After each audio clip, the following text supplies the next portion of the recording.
ऐसा लगा अंत में बताइएगा जरूर। अरे बहू, चाय ले ले, उठ जा बेटा। अरे मम्मी रहने देती ना, मैं उठ तो रही थी। अरे कोई बात नहीं, खाने में क्या बनाना है वो बता दे।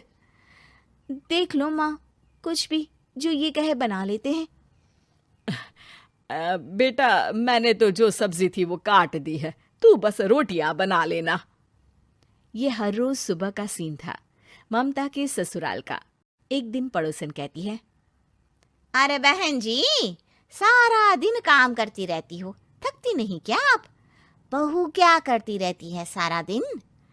अरे वो भी कुछ ना कुछ करती ही रहती होगी। अब इतनी भी बूढ़ी तो नहीं हूं मैं जो बैठ जाऊं कि सामने काम पड़ा है और मैं बैठी रहूं। अरे लेकिन बहू की तो आदत खराब हो जाएगी जब सारा काम आप ही कर दोगी। अरे ठीक है ना, कम उम्र में हमारी भी शादी हुई थी। अब आजकल के पढ़ने लिखने वाले बच्चों को सारी जिम्मेदारी लेने में भी तो वक्त लगता है।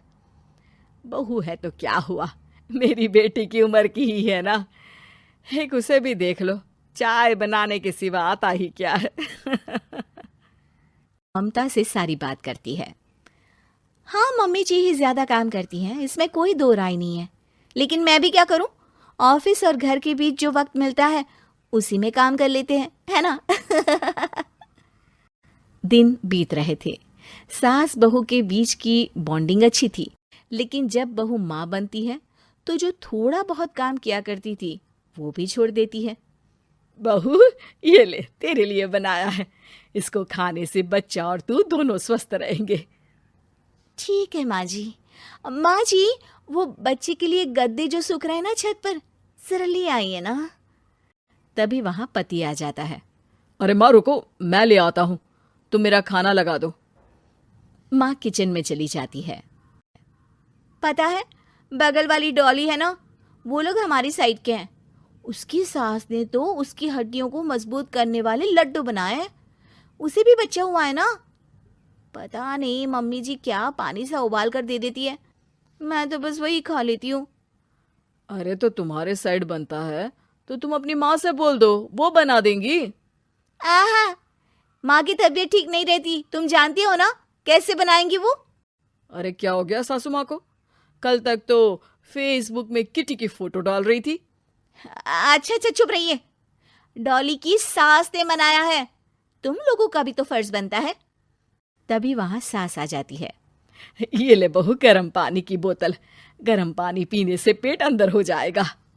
नहीं नहीं माँ जी, गर्म पानी पीने से प्यास नहीं बुझती। अरे पी लेना बेटा, वो बगल वाली डॉली को तो जानती है ना, जो तुम लोगों के साइड की है। तेरे साथ ही उसका भी बच्चा हुआ था। बेचारे का कोई ख्याल रखने वाला नहीं, सारा काम करती है और रात में बस एक लड्डू खाकर सो जाती है।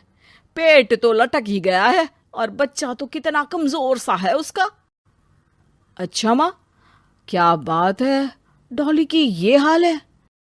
क्यों मैडम, क्या कहना है आपका? अब पता है मुझे, किसी के पास मेरी सास की तरह सास थोड़ी ना है। नहीं नहीं बेटा, ऐसा नहीं है, मेरे लिए तो तुम सभी मेरे बच्चे जैसे ही हो। ममता को समझ में नहीं आता कि वो सास में कैसे कोई बुराई निकाले, क्योंकि हर कोई उससे उसकी सास की तारीफ ही किया करता था। एक रोज ममता के घर उसकी ननद आती है। अरे भाभी, मुन्नी को तो 6 महीने हो गए, आप अभी भी बेड पर हो। आ गई है आप? कैसी हैं बुआ? बच्चा होने के 6 महीने बाद आई हैं आप? भाभी अमेरिका दूर है ना, तो वक्त लग जाता है। अब इनकी छुट्टी अभी थी तो सभी आ गए। वैसे माँ कहाँ है? थकी हारी सास बेटी को देखकर खुश हो जाती है। माँ, इस बार तेरा वीजा तैयार है, मेरे साथ चलने को तैयार रहना। हाँ हाँ बेटा, मैं तैयार हूँ। अरे ऐसे कैसे माँ, मैं कैसे मैनेज करूंगी? कैसे मतलब? जैसे मैंने किया अमेरिका में, आप इंडिया में कर लेना। वैसे आपका तो मायका भी पास ही में है ना? हाँ वो तो है, लेकिन वहाँ माँ के पास वक्त नहीं होता, ईश्वर भक्ति में उनका सारा समय चला जाता है। भाभी, बेटी परेशान हो तो माँ का ध्यान आरती में कैसे लग सकता है? समझ में ही नहीं आता। वैसे भी अब माँ को मैं अपने साथ ले जा रही हूँ। माँ को विदेश घूमने का शौक है ना। ममता मन मारकर चुप हो जाती है, लेकिन मन ही मन सोचती है कि वो कैसे सारा काम मैनेज करेगी। पति का खाना, नाश्ता, मुन्ने को नहलाना, धुलाना, फिर रात भर इसके लिए दूध तैयार करना। माँ तो सारा काम करती थी। हे भगवान, ना भाई ना। क्या हुआ भाभी? क्या सोचकर ना भी ना कर रही हो? अरे कुछ नहीं, बस बच्चे के बाद से ही कमजोरी ज्यादा हो गई है ना, तो अचानक से बड़बड़ाने लगती हूँ मैं। अगले दिन ममता अपनी माँ को फोन करती है। राधे राधे। माँ मैं क्या करूँ, मेरी सास तो अमेरिका जा रही है बेटी के पास। अब घर का सारा काम, बच्चा, सब कैसे मैनेज करूँगी। तू आ जाना माँ कुछ महीनों के लिए मेरे पास। अरे ना ना ममता, मेरे बस की बात नहीं है काम धाम। अरे तू तो जानती है ना, मैंने तो तेरे भाई की शादी भी गरीब गांव की लड़की से इसीलिए ही की थी कि वो चुपचाप घर का सारा काम करे।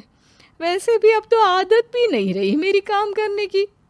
ममता को माँ पर बहुत गुस्सा आता है। ठीक है माँ, देख लूंगी मैं, लेकिन मेरी मुसीबत के वक्त आप मेरा साथ नहीं दे रही है। अब भूल जाना मुझे।